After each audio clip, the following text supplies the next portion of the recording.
नमस्कार दोस्तों, आप देख रहे हैं जूम इंडिया। दोस्तों, आज की समाचार की शुरुआत होती है उन सफ़ेद चमड़ी वाले देशों की एक गुप्त मीटिंग से, जहां अमेरिका, ब्रिटेन, ऑस्ट्रेलिया और यूरोप के बड़े नेता एक ही चिंता में एक जगह जमा हुए। इन देशों ने मिलकर ऐसा मसौदा तैयार किया है जिसने पूरे विश्व की धड़कनें तेज कर दी है। अब ये लोग दुनिया भर के राष्ट्राध्यक्षों और प्रधानमंत्रियों के दरवाजे खटखटा रहे हैं ताकि उनसे इस कागज पर हस्ताक्षर करवाए जा सके, क्योंकि अगर पूरी दुनिया इस प्रस्ताव पर एकजुट हो गई तो एक ऐसे नेता की चाल रोकी जा सकती है जिसका एक फैसला आधी दुनिया की नींद उड़ा देता है, और वो नाम है व्लादिमीर पुतिन। पुतिन का नाम आते ही नजरें खुद ब खुद भारत की तरफ टिक जाती हैं। अब सवाल उठता है, दुनिया इतनी बेचैन क्यों है? ये कैसा प्रस्ताव है जिसके लिए अमेरिका और उसके सहयोगी भागदौड़ कर रहे हैं? आखिर भारत को लेकर इतनी हलचल क्यों?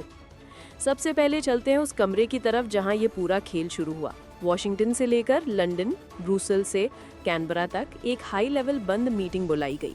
इसमें पश्चिमी देशों के सबसे बड़े चेहरे शामिल थे। वहां जो दस्तावेज पेश किया गया वो कोई साधारण सलाह नहीं, बल्कि एक बड़ा राजनीतिक हथियार था। ऐसा दस्तावेज जिसे अगर ज्यादा देश मंजूरी दे दें तो पुतिन की कूटनीतिक ताकत को सीधा झटका लगेगा। इन देशों की इच्छा है कि दुनिया के हर बड़े नेता इस प्रस्ताव पर साइन करें, ताकि पुतिन की विदेश यात्राओं पर एक तरह की वैश्विक रोक लग सके। उनका मानना है कि पुतिन जहां भी जाते हैं वहां से रूस कोई नई सैन्य साझेदारी या हथियार सौदा लेकर लौटता है, और यही बात पश्चिमी देशों को सबसे ज्यादा चुभती है। असल वजह यह है कि पश्चिमी देशों को डर है कि अगर रूस लगातार अपनी हथियार इंडस्ट्री को आधुनिक बनाता गया और नए सहयोगी जोड़ता गया तो आने वाले समय में रूस एक बार फिर एक विशाल सैन्य महाशक्ति बनकर खड़ा हो जाएगा, जो अमेरिका और यूरोप की हथियार मार्केट के लिए सीधा खतरा है। लेकिन इस तूफान का केंद्र भारत क्यों बन रहा है? क्योंकि भारत का एक फैसला पूरा खेल बदल सकता है। अगर भारत ने इस पर साइन कर दिया तो पुतिन की भारत यात्रा रुक सकती है, लेकिन अगर भारत ने इनकार कर दिया तो पश्चिमी देशों की पूरी रणनीति ढह जाएगी। यही वजह है कि अमेरिका और उसके साथी भारत के रुख को लेकर सबसे ज्यादा चिंतित हैं। और ये प्रस्ताव ऐसे समय में आया है जब 4 दिसंबर को पुतिन की भारत यात्रा तय है। ये कोई सामान्य मुलाकात नहीं, बल्कि कई बड़ी डिफेंस डील्स का केंद्र है।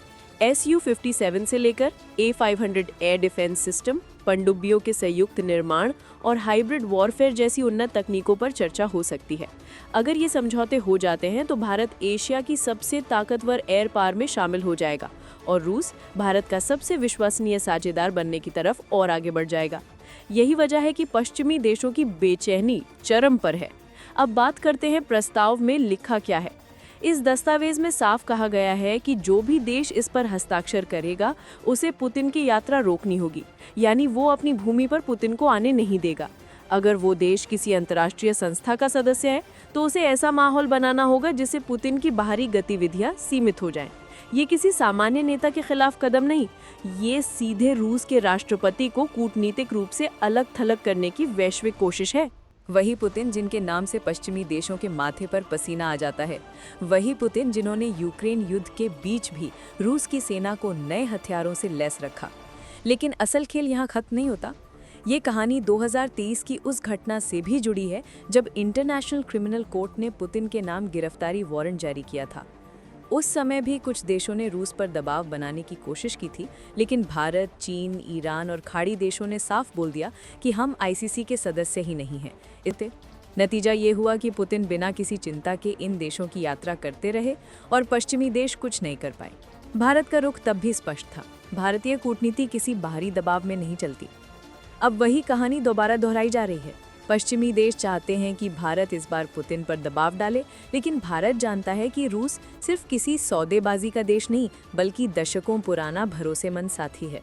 रूस ने हमेशा भारत का संकट में साथ दिया है, चाहे संयुक्त राष्ट्र में समर्थन की बात हो, हथियार तकनीक की या आपातकालीन सहायता की। पश्चिमी देशों का ये प्रस्ताव असल में रूस नहीं, बल्कि भारत रूस की दोस्ती को कमजोर करने की कोशिश है। अगर भारत रूस से दूरी बनाता है तो ये अमेरिका और यूरोप की बड़ी जीत होगी, लेकिन ऐसा होने की संभावना लगभग न के बराबर है। अब बड़ा सवाल, क्या भारत इस प्रस्ताव पर साइन करेगा? भारत की विदेश नीति साफ है। भारत किसी सैन्य खेमे का हिस्सा नहीं, नाटो का सदस्य नहीं और ना ही किसी विदेश नीति को उधार में चलाता है। भारत वही कदम उठाता है जो उसके हित में होता है, और पुतिन की यात्रा भारत के हित में है। क्यों? क्योंकि इस दौरे में जो डिफेंस समझौते सामने आ सकते हैं वे भारत की सैन्य क्षमता को कई गुना बढ़ा देंगे। भारत रूसी तकनीक को सिर्फ खरीदना नहीं चाहता, भारत उसे अपनी धरती पर बनाना चाहता है और रूस इसके लिए तैयार भी है। इससे भारत मेक इन इंडिया के लक्ष्य को नई उड़ान मिल सकती है। अगर भारत 5वीं पीढ़ी के विमान, आधुनिक एयर डिफेंस सिस्टम और उन्नत हाइब्रिड तकनीक अपनी ज़मीन पर बनाना शुरू कर देता है तो सबसे बड़ा नुकसान अमेरिका और यूरोप को होगा। और यही वजह है कि वे अभी से भारत पर दबाव बना रहे हैं। लेकिन भारत दबाव में झुकने वालों में से नहीं है। ये वही देश है जिसने अमेरिकी चेतावनी के बावजूद रूसी तेल खरीदा, आईसीसी की परवाह किए बिना पुतिन की यात्राओं का स्वागत किया और साफ कहा कि भारत में कौन आएगा कौन नहीं, ये फैसला सिर्फ भारत करेगा। इसीलिए लगभग तय है कि भारत इस प्रस्ताव को मना करेगा और पुतिन की यात्रा तय तारीख पर ही होगी। और दोस्तों, इस पूरे विवाद पर भारत की ओर से एकदम साफ घोषणा भी आ चुकी है। 4 दिसंबर को पुतिन भारत आएंगे और भारत उनकी मेजबानी में कोई कमी नहीं छोड़ेगा। ये संदेश पश्चिमी दुनिया के लिए सीधा जवाब है कि भारत अपनी शर्तों पर चलता है, किसी तीसरे देश के इशारे पर नहीं। अब सवाल आप पर छोड़ता हूँ, क्या भारत को इस प्रस्ताव का हिस्सा बनना चाहिए या फिर उसे अपने पुराने विश्वसनीय दोस्त रूस के साथ मजबूती से खड़ा रहना चाहिए? अपनी राय कमेंट में ज़रूर बताइएगा। अगर आपको ये आज का ताज़ा समाचार पसंद आया हो तो इस वीडियो को लाइक करें, चैनल को सब्सक्राइब करें और बेल आइकन ज़रूर दबाएं। देश और विदेश से जुड़े हर अपडेट और जानकारी हम आपको सबसे पहले पहुंचाते रहेंगे। फिलहाल के लिए इतना ही। अपना ख्याल रखें, जागरूक रहें और जुड़े रहें हमारे साथ। नमस्कार।